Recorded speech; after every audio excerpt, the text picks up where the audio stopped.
The world knew her as the little girl who followed a yellow brick road to a land of technicolor wonder, a voice that could break your heart and lift your soul, a presence that defined the golden age of Hollywood. But behind the iconic smile and the endless applause was a different kind of reality, a woman caught in a storm of addiction and exploitation, whose life was a series of tragic public downfalls.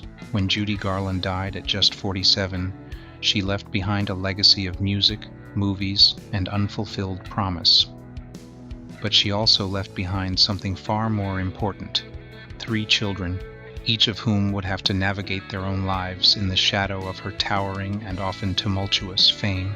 The world saw a legend, her children saw a mother, and their untold stories are more complex, more heartbreaking, and ultimately more triumphant than you could ever imagine. This is not just a story about fame, but about the profound and sometimes brutal weight of a public legacy. It's about a mother's fierce love and the devastating struggles that often made it feel out of reach. We'll peel back the layers of a life lived in a fishbowl, revealing the quiet moments, the hidden battles, and the profound resilience of the children who had to find their own identity while the world watched their mother self-destruct. We'll explore how they carried her legacy and, in some cases, fought to escape its grip.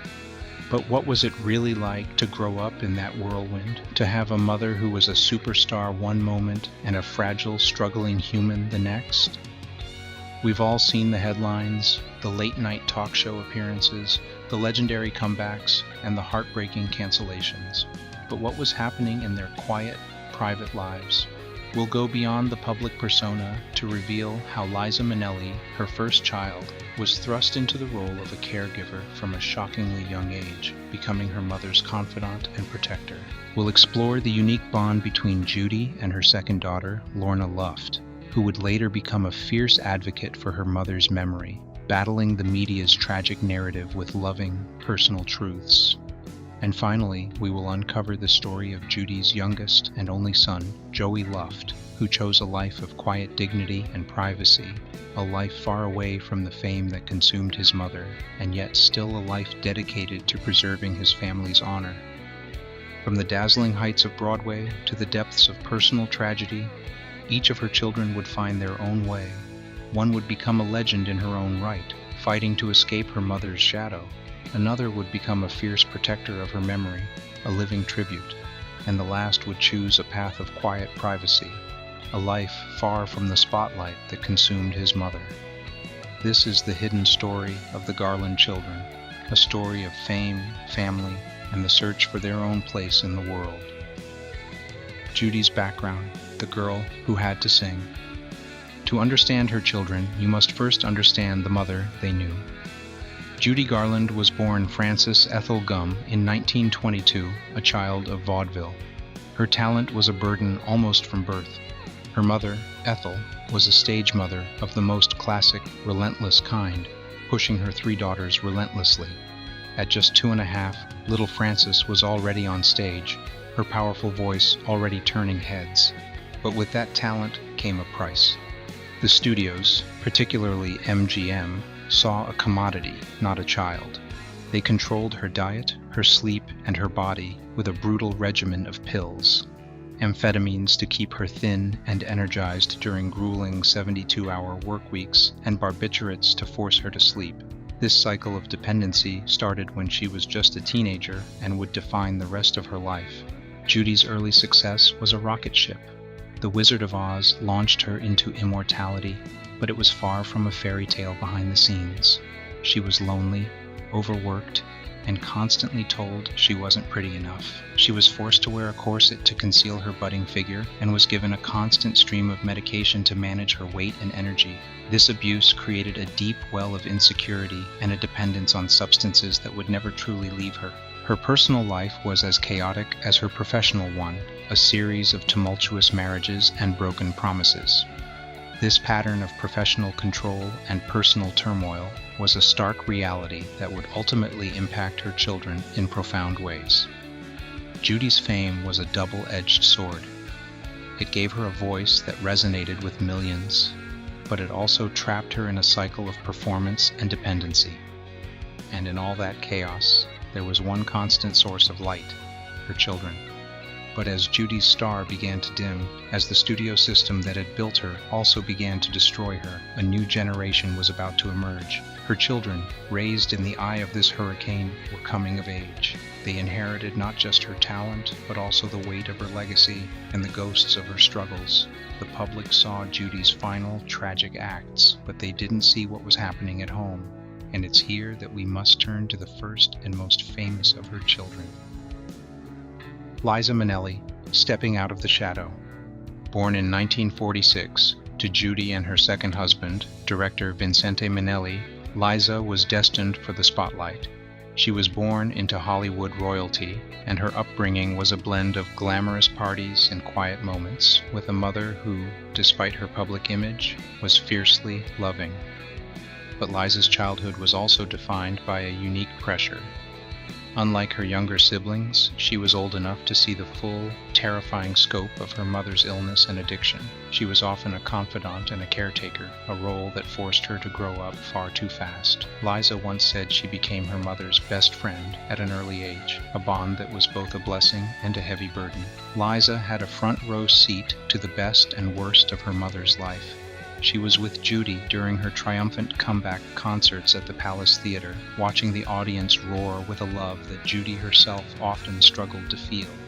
But she was also there during the times of financial ruin and emotional collapse. It's a lesser-known fact that after her father Vincente divorced Judy, the family faced periods of extreme financial hardship. There were times when Judy had to sell possessions just to pay the bills, a stark contrast to the millions she made at MGM. Liza saw this side of her mother's reality, which gave her an emotional grounding that fame alone could never provide. The pressure on her was immense, not just to live up to her mother's talent, but to be the one who held the family together.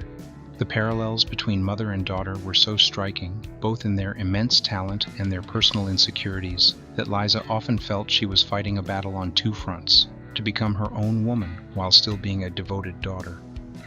From a very young age, Liza knew she wanted to perform, but she also knew she could not simply be Judy Garland's daughter.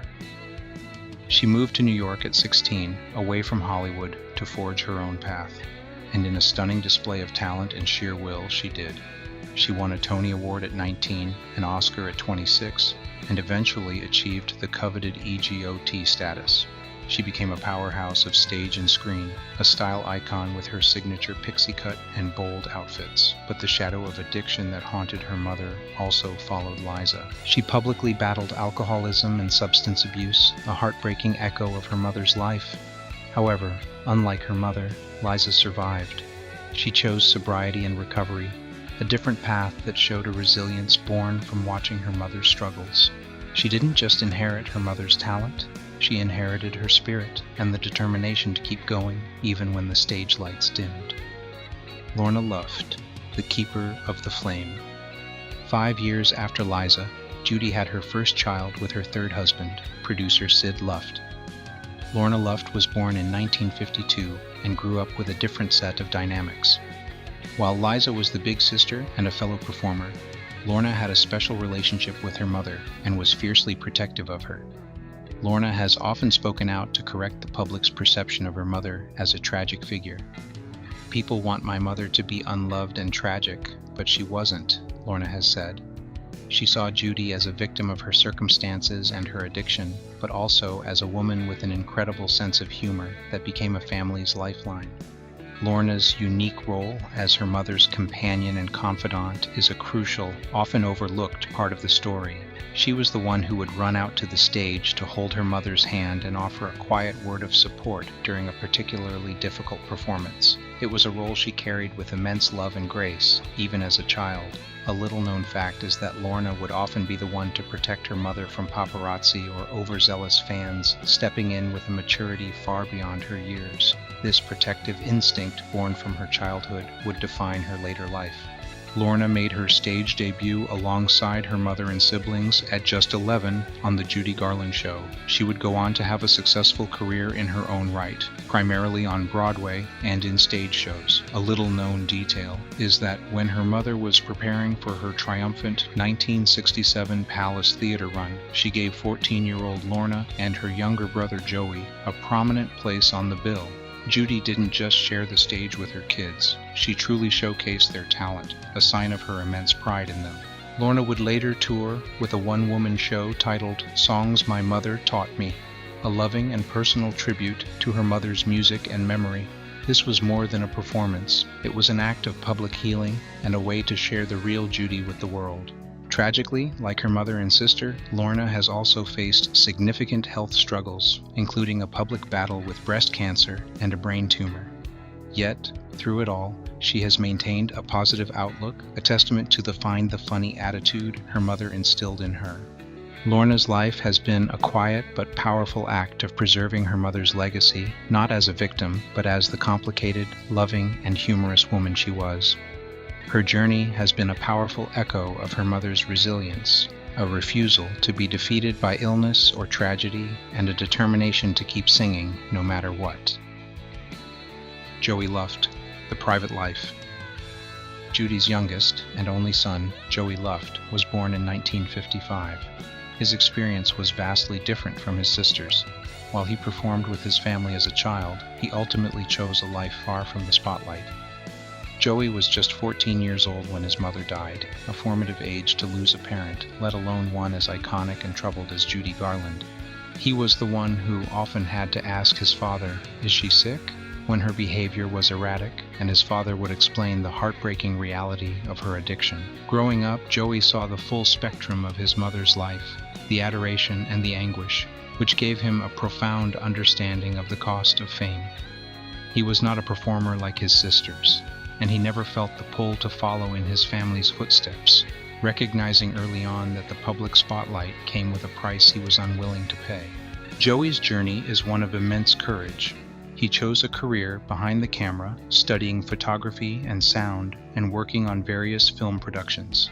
He has given only a handful of interviews over the years, carefully choosing when and how to speak about his mother. This is a unique and telling detail about his journey. He's not driven by the need to perform or to publicly memorialize, but to simply honor her with quiet dignity. Joey's choice to live a private life away from the Hollywood machine is perhaps the most profound tribute of all. It's an act of self-preservation and a refusal to be defined by a past he couldn't control. But that wasn't the whole story. While he has lived a private life, Joey has still been a key figure in preserving his family's history. After his father, Sid Luft, passed away in 2005, a manuscript for an autobiography titled Judy and I, My Life with Judy Garland was discovered. Joey worked with others to get the book published, a final, loving testament from his father to his mother. In doing so, he helped share a perspective of their lives that was more personal and less sensational than what the media had always presented. The closing emotional beat. The lives of Judy Garland's children are a powerful reflection of her own. They inherited her talent, her resilience, and tragically, the vulnerabilities that plagued her. But they also inherited her humor, her courage, and a deep-seated love for each other that has transcended time. Liza, Lorna, and Joey each found a unique way to honor their mother's memory while forging their own paths. They are not just the children of a legend. They are a testament to the fact that even in the face of immense public tragedy, the bonds of family and the truth of personal legacy can endure. And as we close the curtain on this untold story, it's a reminder that behind every dazzling star is a human being, and behind every human being is a family that sees them for who they truly are. It's a story of heartbreak, but also one of profound love and a quiet, unyielding courage that continues to inspire. And that, in itself, is a legacy more enduring than any movie or song. Before you go, if you're a fan of celebrity families and the real stories behind the headlines, be sure to subscribe and hit the notification bell. It's the best way to get our latest videos on the untold stories of Hollywood's biggest icons. We are building a library of these deep dives, so if you want to explore the real lives of stars from the golden age to today, joining our channel is the best way to make sure you never miss one. You can binge watch our entire playlist on Whatever Happened to Their Kids to learn about even more famous families and the hidden truths of their legacies. And if you're curious about another family's hidden history, stick around for our end screen recommendation.